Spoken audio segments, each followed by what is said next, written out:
खतरों के खिलाड़ी से शालीन भनोट का एक ऑडियो हुआ लीक, जिसके बाद से इतनी बेइज्जती हुई, इतनी किरकिरी हुई उनकी कि उन्होंने शो को छोड़ने की धमकी दे दी। रोहित शेट्टी से कहा कि I am done with this show.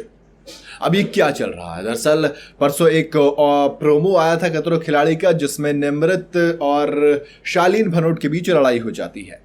अब जब रात में वो पूरा एपिसोड टेलीकास्ट हुआ तो दिखाया क्या, दरअसल ये जो टीम्स वीक चल रहा है इसके अंदर तमाम कंटेस्टेंट को 2 टीमों में बांट दिया गया है। और जब ये 2 टीमें बटी तो इसमें 6 बंदे आए निमृत की टीम में और 5 बंदे आए शमोना की टीम में। जी हाँ, ये 2 वो लोग हैं जिनको कैप्टन बनाया गया था इस वीक, और यही डिसाइड करते कि कौन सा स्टंट कौन परफॉर्म करेगा। यानी कि अब तक के वीक में जो हो रहा था वो ये हो रहा था कि वहां पर नाम मतलब कहते हैं ना कि खुद को अपना नाम आगे दीजिए कि किसको करना है, तो लोग अपने अपने हिसाब से नंबर देते थे, फिर किसी कोई एक चूज करता था। लेकिन टीम्स वीक में टीम बना दी गई थी जिसके अंदर निमृत की टीम के अंदर शालीन भनोट थे तो दूसरी तरफ शमोना थी।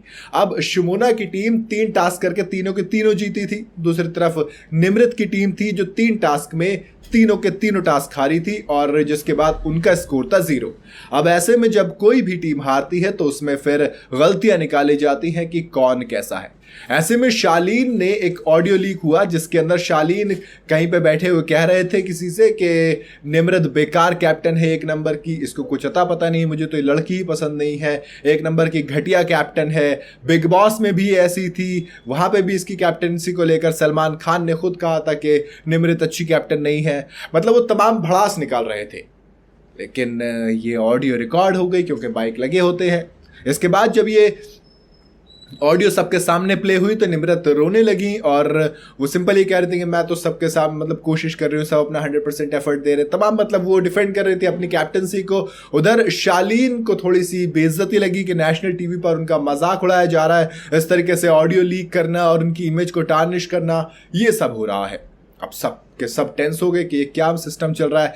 इधर शिल्पा बोल उठी कि भैया बात तो सही है ये वो, लेकिन जब शिल्पा बोली तब रोहित शेट्टी ने शालीन को बुलाकर कहा कि चलिए भाई तुम्हें शो वो से कहीं बाहर नहीं जाना, और तब वो दोनों हंस पड़ते हैं क्योंकि ये एक प्रैंक होता है। निमृत के साथ रोहित शेट्टी और शालीन भनोट मिलकर प्रैंक कर रहे होते हैं। लेकिन इस प्रैंक में एक चीज क्लियर हो जाती है कि शिल्पा निमृत को पसंद नहीं करती हैं। वो बिल्कुल खुलकर सामने आ गया कि कौन किसके सपोर्ट में और कौन किसके खिलाफ है। बहुत सीधी सी ये बात है। लेकिन एक चीज ये है कि शालीन भनोट जिस तरीके का ड्रामा कर रहे हैं, भैया स्टंट परफॉर्म कर नहीं रहे हैं, तो फिर दोस्त ऐसा कीजिए, आप वैसे चले भी जाओ तो कोई इतना खास नुकसान मुझे नहीं लगता कि शो को होने वाला है, क्योंकि शो में सिर्फ आप ड्रामा क्रिएट कर रहे हो और इसके अलावा कुछ नहीं कर रहे हो। वैसे आपके हिसाब से क्या शालीन भनोट इस सीजन में डिजर्व करते हैं खेलना? क्योंकि स्टार्टिंग के वीक के अलावा उनकी बाद में हवा ही निकल गई, टाई फिस हो गए हैं। बाकी आप अपनी राय मुझे कमेंट में जरूर बताइएगा। वीडियो अगर आपको पसंद आई हो तो इसे लाइक और शेयर जरूर करें। जाते जाते चैनल को फॉलो और सब्सक्राइब जरूर करते जाइएगा।